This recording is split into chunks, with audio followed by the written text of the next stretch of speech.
دین مدد کعبہ ایمان مدد انتظار کرم تست من عینی را اے خدا جو خدا بینو خدا دا مدد بگرداب بلا افتادہ کشتی ضعیفان و شکستہ رات و پشتی بحق کے خواجہ عثمان ہارون مدد کن مدد کن مدد کن یا معین الدین چشتی۔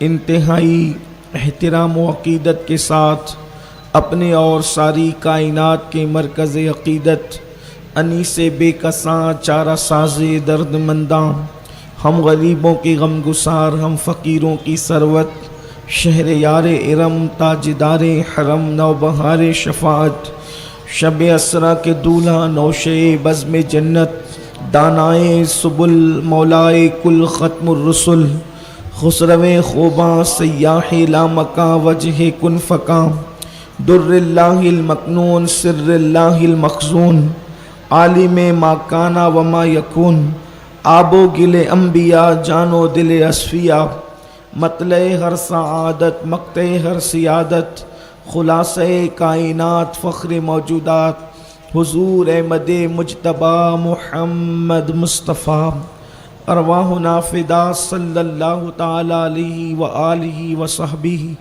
وبارک وسلم کی بارگاہ بے کس پناہ میں جس طریقے سے پڑھاؤں بلند آواز سے میرے ساتھ مل کر پڑھیں۔ الصلاۃ والسلام علیک یا رسول اللہ، الصلاۃ والسلام علیک یا نبی اللہ، الصلاۃ والسلام علیک یا حبیب اللہ، وعلی آلک واصحابک یا نور اللہ، صلی اللہ تعالی علیہ وسلم۔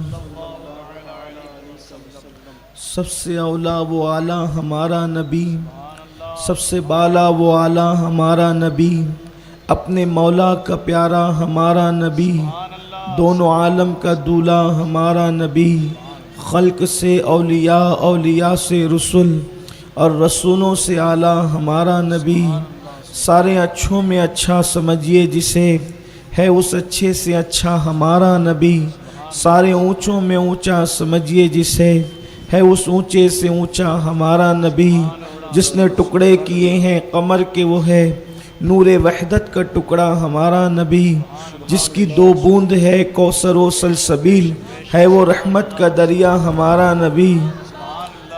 کون دیتا ہے دینے کو منہ چاہیے، دینے والا ہے سچا ہمارا نبی، جس کے تلووں کا دھون آب حیات، ہے وہ جان مسیحا ہمارا نبی۔